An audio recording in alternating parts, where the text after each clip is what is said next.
मंचाश्री आज लालू डांगी जी के इस मिलन समारोह में इस ऐतिहासिक प्रांगण में उपस्थित और हमारे न्याय योद्धा आदरणीय लालू जी ने समर्थन करते हुए हमारे नेता राहुल गांधी जी को विचारों से सहमत हुए। मैं आपको कोटि धन्यवाद देता हूं। मंच पर विराजमान अत्यंत पिछड़ा विभाग के सम्मानित अध्यक्ष आदरणीय शशि पंडित जी, मंचासीन कांग्रेस पार्टी के वरीय नेता सम्मानित मोतीलाल शर्मा जी, इस मंच पर विराजमान हमारे बिहार प्रदेश कांग्रेस कमेटी के सम्मानित कोषाध्यक्ष जितेंद्र गुप्ता जी, मंचासीन हमारे जिला अध्यक्ष पटना ग्रामीण सम्मानित उदय चंद्रवंशी जी, इस कार्यक्रम में हमारे सभी सफलुजमान अंसारी जी, रहमानी जी, सम्मानित रोशन जी, सम्मानित अमरूज किशोर झा जी, सम्मानित संतोष श्रीवास्तव जी, सम्मानित सत्येंद्र सिंह जी, सम्मानित हमारे इनके साथ हम भी काम किए हैं सम्मानित विकल जी, साधना रजक जी, हमारे सम्मानित सुधा मिश्रा जी और पीछे फौजिया राणा जी और इस तरफ तमाम हमारे कार्यकर्तागण और मंच के संचालन कर रहे अजय चौधरी जी और सामने जिनके लिए मैं बार बार आता हूं और वो खबर के लिए आते हैं और मैं अक्सर लेट पहुंचता हूं, ये सम्मानित सभी इलेक्ट्रॉनिक मीडिया, प्रिंट मीडिया, छायाकार, मैं सबके प्रति सम्मान व्यक्त करता हूं, आभार प्रकट करता हूं कि आपकी भूमिका के बगैर हम अपनी विचारों को लोगों तक नहीं पहुंचा पाते। इसलिए आपसे मैं खेद प्रकट करता हूं कि हम लेट हो जाते हैं, लेकिन मनसा मेरा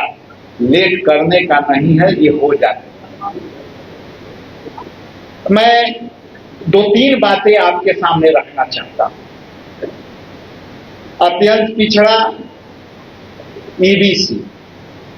और ईबीसी के बारे में हमारे सम्मानित नेता आदरणीय राहुल गांधी जी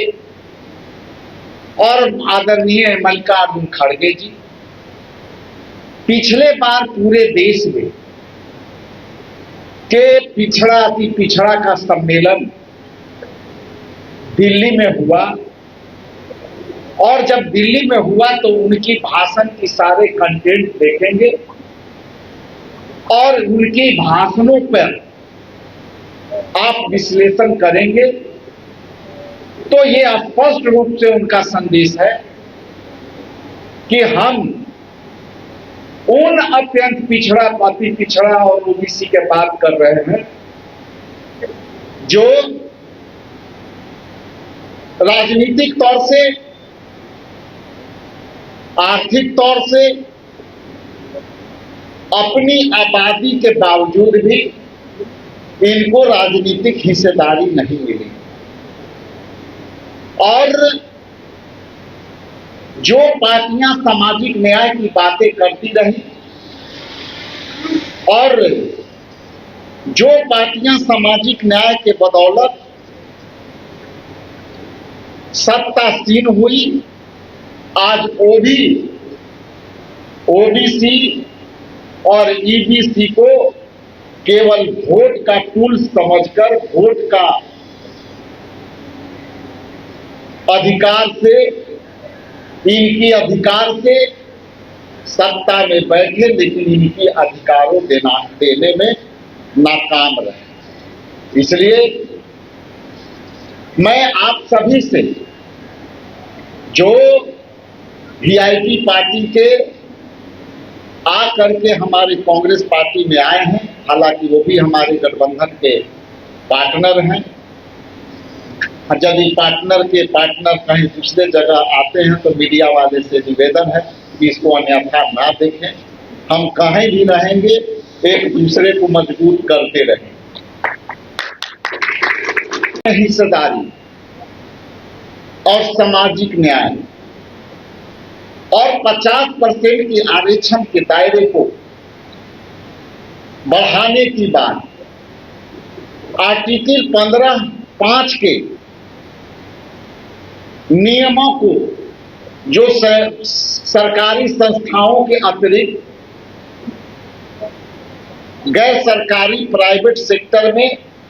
आरक्षण की बात आदरणीय राहुल गांधी जी हमेशा ये बातें आपके बीच रखते हैं। ये समय है आपके लिए, और जब ये अवसर आए हैं और राहुल गांधी जी जब राष्ट्रीय पार्टी का नेता होते हुए भी खुल्लम खुल्ला आपकी अधिकार देने की बात कर रहे हैं, तो ये आपकी दायित्व है, यहां बैठे तमाम लोगों का दायित्व है कि राहुल गांधी जी के इस विचारधारा से यदि जुड़े हैं तो ये आपके लिए बहुत बड़ा अवसर है। और ये अवसर के जिस दिन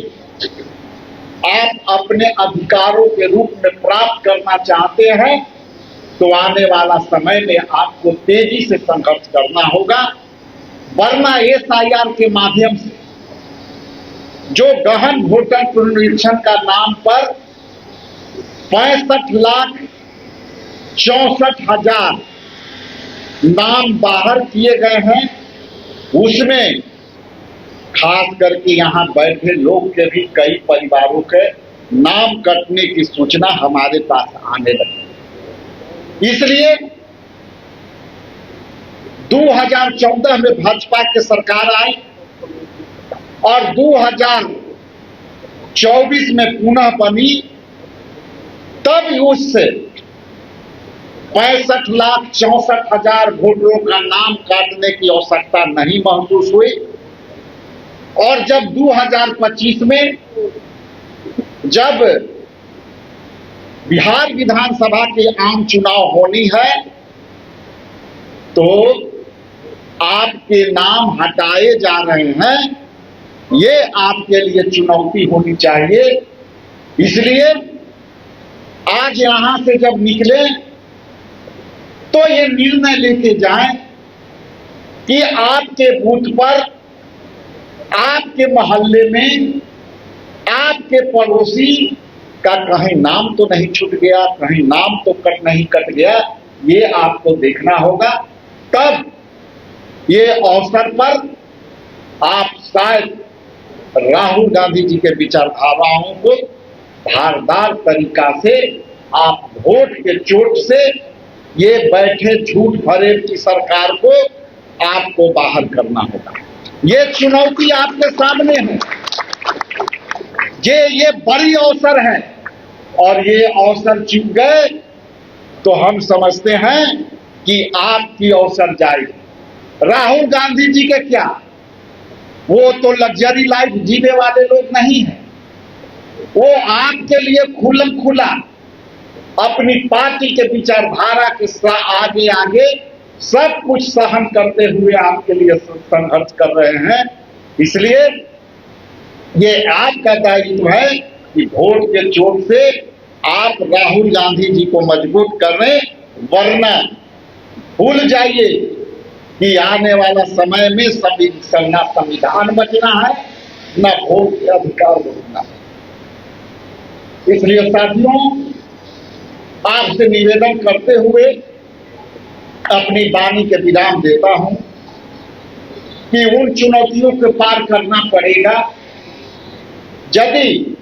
आप ओबीसी हैं, ईबीसी हैं, और जितना जिसकी हिस्सेदारी उतना उसकी भागीदारी के बात होती है, तो यहाँ बैठे हॉल में जितने लोग हैं ये श्योर होके जाएं कि आपकी जितनी हिस्सेदारी है हम भागीदारी उतना देंगे अपने संगठन में। लेकिन हम यदि हिस्सा देने जा रहे हैं, हमारे नेता आपको हिस्सा देने जा रहे हैं, तो उस हिस्सेदारी के लिए आपको एकजुट होकर के लड़ाई लड़ना होगा, वरना आपके हिस्सा देने से आप ही कमजोर हो। हमारे पास आपकी हिस्सेदारी देने के लिए बहुत कठिनाई है और उस कठिनाई के लिए हम संघर्ष कर रहे हैं। हम यदि जिसकी जितनी हिस्सेदारी की बात करते हैं, तो हम यदि 10 संगठन में आपको स्थान देना है, तो शायद मेरे पास ओबीसी ईबीसी के 10 लोग नहीं है, ये मेरे लिए प्रॉब्लम है। इसलिए खुले मन से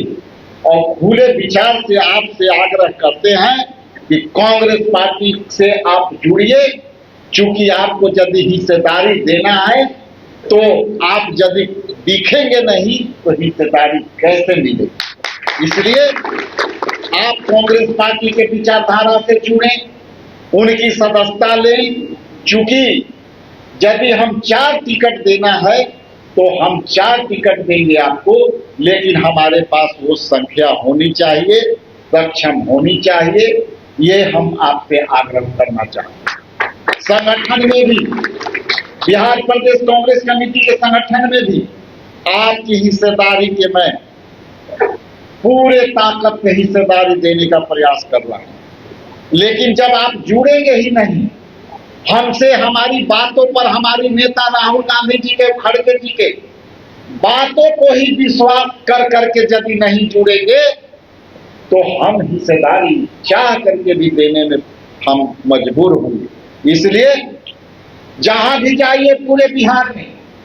कांग्रेस के विचारधारा से जुड़िए, क्योंकि यही कांग्रेस है जो संविधान की लड़ाई लड़ेगी, यही कांग्रेस है जो आजादी की लड़ाई लड़ी, यही कांग्रेस है कि जो है हमने 2